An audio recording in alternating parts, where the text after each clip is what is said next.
sunrise, new day's dawning, and it's calling you and me, where the mighty Mississippi flows by Memphis, Tennessee. We've got woodlands, fields, and water. Hey, there is no better way. You can find out all about it on Outdoors with Larry Ray. Make some time, take the family, ask a friend, but don't delay. Listen up and learn about it on Outdoors with Larry Ray.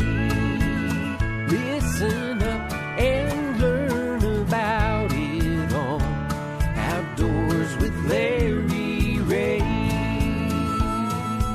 Good Saturday morning and welcome to another edition of the award-winning Outdoors with Larry Ray. Brought to you proudly by Sportsman's Warehouse, Counts Marine, the Tennessee Wildlife Resources Agency, and Avery Superstore. Now, here's your host, Larry Ray. Hey, good Saturday morning. Welcome to Outdoors with Larry Ray on the ESPN 790 here in Memphis, Tennessee. And, of course, all you good folks in Brownsville on 95.3 FM at 1520 AM. And, of course, in Jackson on News Talk 101.5. And this being the second Saturday, we got 5 Saturdays this month, and I've been thrown completely off by 5 Saturdays. But I know we got Wong for at least 2 of them, okay? I am here this and morning. And Ron Wong is bright here. And early. Bright, and I don't know how bright, but he's early, okay? He's right it's on early time. for me. On time. I really like that, pulling up in that big black limousine he drives out there, you know. Thank you, Ron, for being here. We're going to have a lot of fun on today's show. Going to talk to some interesting people, but also give you a little insight on what's going on in the floods in Arkansas.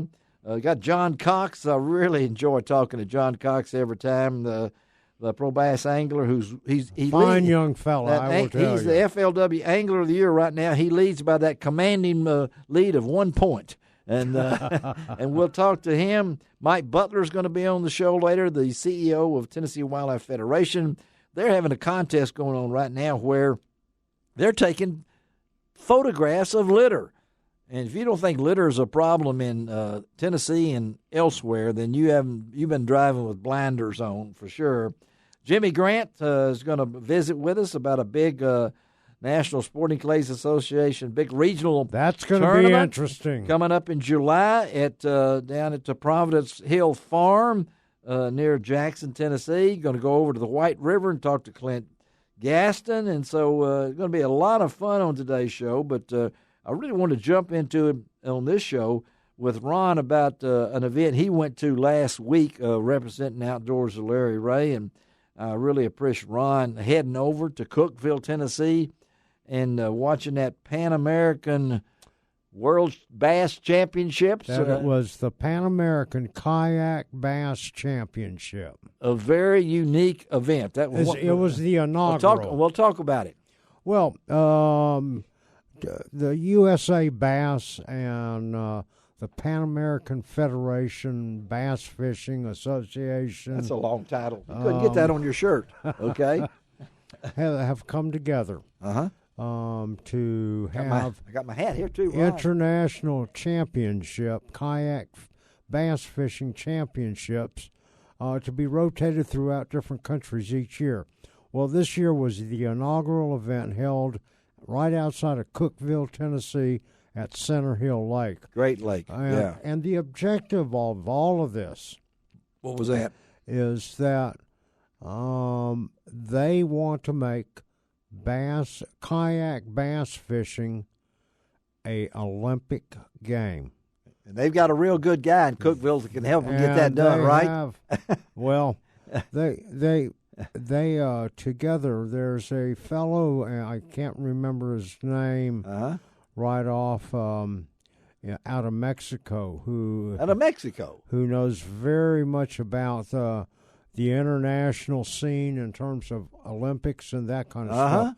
but there is a very good possibility that it can become a sport. Really? In one of the Summer Olympics. But this year, in the inaugural event, they had 9 countries that participated: the USA, Honduras, Costa Rica, the Dominican Republic, Venezuela, Mexico, USA, Canada. Okay. And it was an exciting event.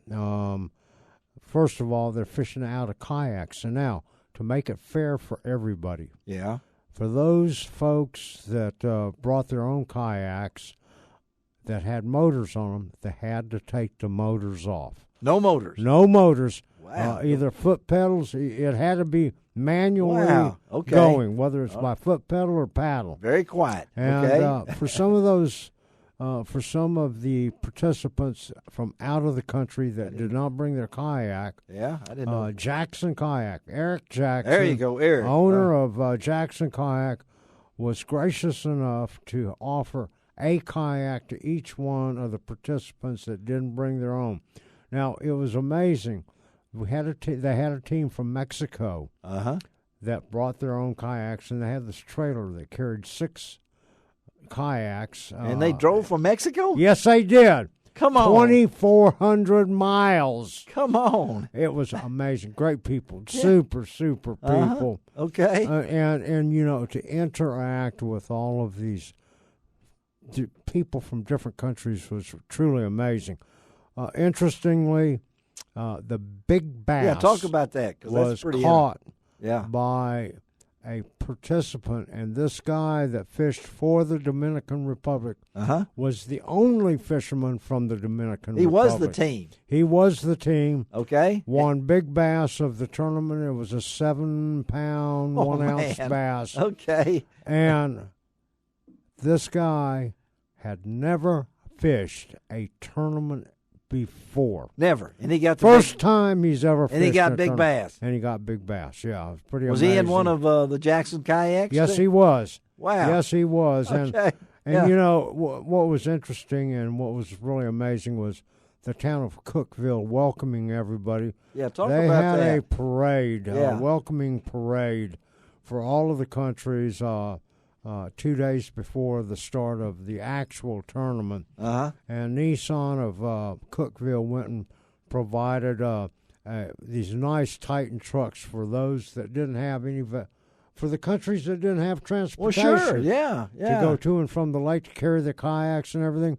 Well, everybody got in the back of pickups. Of course, you know, that's against the law in the state of Tennessee. You ride it back. Yeah. But not for this. Okay. They went special.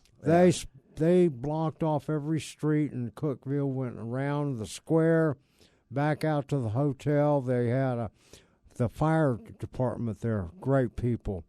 They put out one of their ladder trucks. Oh, and what did they put on that ladder truck? That's what they put on the biggest American flag I have seen in a long time. Just guessing, it was probably 40 by 60 feet. Come on, yeah. I'm dead serious. And hung it over the highway. It brought a lot of tears to a lot of people. Well, sure, yeah.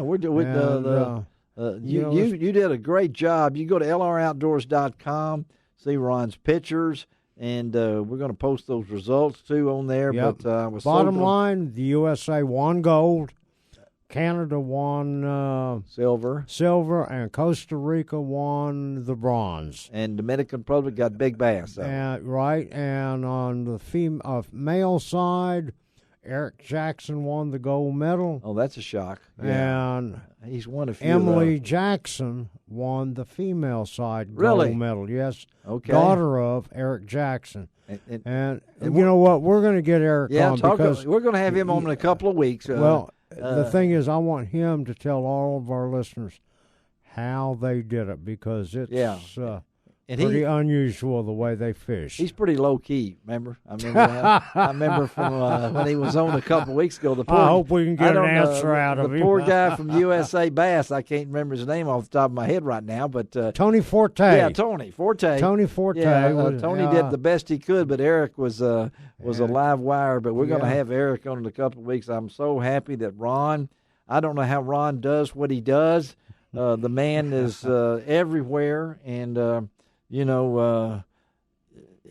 good job though. I mean, thank you. because you did that at a really we last minute. Last minute, he was I mean, he we was were talking on- to we were on- Molly Brown on the show here Saturday morning. Yeah, Saturday morning On a Saturday morning. and And next thing- Tuesday afternoon, I was sitting in Cookeville. and sitting in Cookeville. We appreciate Molly Brown and all the great PR folks over in. She works for a guy named Zach Pedersen, or Ledbetter. Okay, well, we appreciate And, Molly Brown taking care of you and you having a by safe the way, trip. she is a good friend of one of our guests that we always have, Marty Marbury. Oh yeah. Well, We had a good time talking. we'll have to get Marty back on here. But anyway, I wanted to ask you, Ron, before we get out of this first segment, and Mike Butler will be coming up next talking litter. But let's talk a little bit. We got a couple of minutes here. Fill us in on fishing wise now. We've got some rain this week. and so- It's hopefully it's going to end today. You know, we've had 3 days of rain now. Yeah. And it's cooled down the water temperature again. The water temperature's got up throughout the area lakes, whether they're private or public, from the mid-80s down to the low 80s, and in some cases the high 70s. Simply going to push the fish up shallow again for a little while. Okay, all right. Where would you go this weekend? Well, if I was going somewhere, first of all, Well, you're not going to tell us where you'll go, but I mean, where if you were a regular person, where now, would you go? Pickwick this Pickwick. morning. Yeah, They have a huge tournament on there, Catch a Dream. Yes, they a lot do. of boats there. Glad you now, mentioned tomorrow, that. Yeah. go out to Pickwick, Sardis Lake. The crappie are biting like crazy I've heard there. that. Yeah, and I've heard that Reelfoot is having the best bluegill season They are having that they've some had phenomenal. in a long time. We're going to talk to Mike Yeah. Hayes next week And about that. So. For the kids to go fishing today. Here we go. Here, that's what I'm waiting. Today. Yeah, free Take fishing. them out to the Bass Pro Shop on Macon Road. It's free fishing day, Earlier Ron. it's free fishing. Earlier this week, Yeah. I caught and put in over 100 bigger than hand size brim into their fish pond for the kids to catch. Some of the brim were 10 inches That's enough. long. Now Oh. think about that. That's dinner plate size. That's dinner plate size, and they're in there for the kids to catch.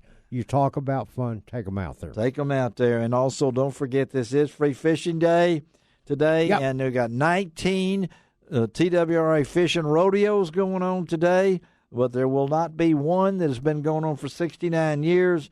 The Mid-South Junior Fishing Rodeo, we're at least going to take 1 year off. We'll see what happens. It may come back. I'd like to make it 70, but we'll wait and see on that. But got them all over Collierville, Bartlett, Munford, Brighton, you name it. Go to tnwildlife.org. Find out where that fishing rodeo is. Some of them have already started, but get on out there and have a great day. And Ron, I know that's going to be fun. Let's take a break, come right back, and we're going to talk to Mike Butler about litter. And, buddy, there's a lot of it in Tennessee. We'll be right back.